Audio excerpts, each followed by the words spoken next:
अस्सलाम वालेकुम एवरीवन। उम्मीद है कि आप सब लोग खैरियत से होंगे। जनाब, आज हम लोग डिस्कस करने जा रहे हैं इटालियन लैंग्वेज को, क्योंकि आप लोगों की तरफ से बहुत से दुमानदे आ रहे हैं कमेंट बॉक्स में कि इटालियन लैंग्वेज को किस तरह से सीखा जाए या किस तरह से हम लर्न कर सकते हैं इजीली। क्योंकि यहाँ आके स्कूल में एडमिशन जब लेते हैं तो टफ़ हो जाता है लैंग्वेज सीखना, और आपके पास सर्टिफिकेट भी आ जाता है लैंग्वेज का, लेकिन आपको लैंग्वेज फिर भी नहीं आती है। देखें, मैं तो बस इतनी बात जानती हूँ कि कोई भी काम आप जब करते हो तो इंटरेस्ट के बगैर नहीं होता है। जब तक आप इंटरेस्ट नहीं लोगे तो आप लैंग्वेज नहीं सीख सकते हो, चाहे तो आप यहाँ आके स्कोला लिंग्वा में भी एडमिशन ले लो। और सेकेंडली, कोई भी काम जब तक आप स्टार्ट नहीं करते हो आपको वो टफ़ ही लगता है, लेकिन जब आप हिम्मत कर लेते हो, एक चीज़ का स्टार्ट ले लेते हो, तो आपको इजी लगना शुरू हो जाता है। मैं अपना ही एक्सपीरियंस आपके साथ शेयर करती हूँ आज, कि जब हम लोग यहाँ आए थे कोई 10-15 ईयर अगो, तो इतना इंटरनेट का स्कोप नहीं था यहाँ पे। तो ओनली टीवी देखने के लिए भी, अपने कंट्री के चैनल्स देखने के लिए भी डिश लगवानी पड़ती थी, वो भी 70-80-100 यूरो दे के। तो आपको वो डिश लगवाते थे, फिर आपके उसके कंट्री के चैनल आपको देखने को मिलते थे।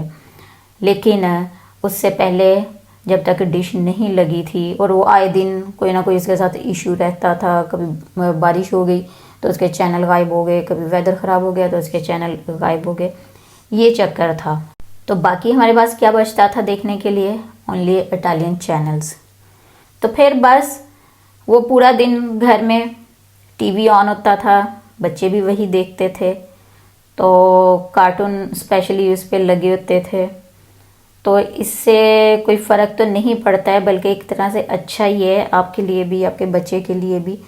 तो आपको देखने को मिल जाता है, क्योंकि वो प्रैक्टिकली बोल के दिखा रहे होते हैं कार्टून्स में, तो आप जल्दी लर्न कर लेते हो। पूरा दिन आपके घर में टीवी चलता है, तो आपने इंग्लिश में भी बच्चों को कार्टून दिखाने हैं तो वही आप इटालियन में दिखा लो।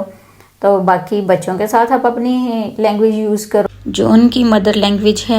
वैसे भी आजकल बच्चे कहाँ मदर लैंग्वेज सीखना चाहते हैं। जब जिस एटमॉस्फेयर में रह रहे हो तो थोड़ा बहुत तो उसका इफ़ेक्ट होता है ना बच्चों पे, क्योंकि उनके लिए ज़रूरत भी है। तो ज़रूरी है उनके लिए कि वो उसमें ट्रेंड हो जाएं। बाद में जो उन्हें मुश्किल होती है, स्कूल में जाके बेचारे कंफ्यूज हो जाते हैं, जब नर्सरी स्कूल में उन्हें भेजना होता है, लैंग्वेज नहीं आती, नए लोग होते हैं वहाँ सारे। तो हमारे घर में तो पूरा दिन टीवी चलता था, क्योंकि बच्चों ने कार्टून देखने होते थे। तो उसके बाद बारी आती थी हम लोगों की, हम लोग न्यूज़ चैनल लगा लेते थे, तो समझ आता था या नहीं आता था कुछ भी तो न्यूज़ चलती थी। और उन दिनों जो थर्ड वे था वो था पब्लिसिटी का, क्योंकि ऐप वगैरह तो उस टाइम नहीं थे इतने, इंटरनेट का ही स्कोप नहीं था। ये जो आजकल वंस वन है, आपको ऐप नज़र आते हैं मार्केट के, मोबाइल पे आप डाउनलोड कर लेते हो और सारा कुछ आपको ऑफ़र्स वगैरह उसमें नज़र आ जाती हैं ऐप्स में मार्केट की। तो उस टाइम पब्लिसिटी आती थी, आज भी आती है लेकिन बहुत कम। तो बस आप वो ले आओ रीड करने के लिए, उस पर सारी पिक्चर्स ही उन्होंने दी होती हैं। तो उन पिक्चर्स के साथ उन्होंने जो कुछ लिखा होता है वो आप पढ़ने की कोशिश करो। ये मैं अपना एक्सपीरियंस बता रही हूँ कि मैं तो इसी तरह ही करती थी। तो उसके बाद बच्चों के स्कूल जाने की बारी आ गई, तो बच्चों के टीचर्स के साथ बात करना, सी नो ओके यस, तो इस तरह थोड़ा बहुत बोलना। तो उनकी ये, चाहे हमें खुद नहीं बोलना आता था लेकिन उनकी समझ आ जाती थी। तो इस तरह उनके साथ कम्युनिकेशन कर करके आस्ता आस्ता तो लैंग्वेज आना स्टार्ट हो गई, और स्कूल जाने की तो ज़रूरत ही पेश नहीं आई है। लेकिन आजकल तो चेतिफिका तो भी इन्होंने ओब्लिगो कर दिया हुआ गवर्नों ने, क्योंकि वो सोजोर्नो लेने के लिए, पासपोर्ट लेने के लिए तो वो ज़रूरी है। आ उनो आ दुए, ये आपको लेना ही होता है। चलें, वो तो एक सेपरेट इशू रह गया, लेकिन आप अगर इजीली लैंग्वेज सीखना चाहते हैं तो सबसे पहले तो आपको अपने आप को इनकरेज करना पड़ेगा कि ये काम मैंने करना ही करना है, यानी कि इंटरेस्ट लेना पड़ेगा। तो इसके बाद ये 3 इजी वे मैंने आपको बताए हैं, कुछ लोग पहले से भी जानते हैं, तो इन्हें जब आप फॉलो करोगे तो ऑटोमेटिकली आपको लैंग्वेज आना शुरू हो जाएगी। और वैसे भी जैसे ही कोई अभी न्यू आता है इटली में, तो आते ही तो उसे लैंग्वेज नहीं आना शुरू हो जाती ना, ये प्रॉब्लम्स तो आते हैं।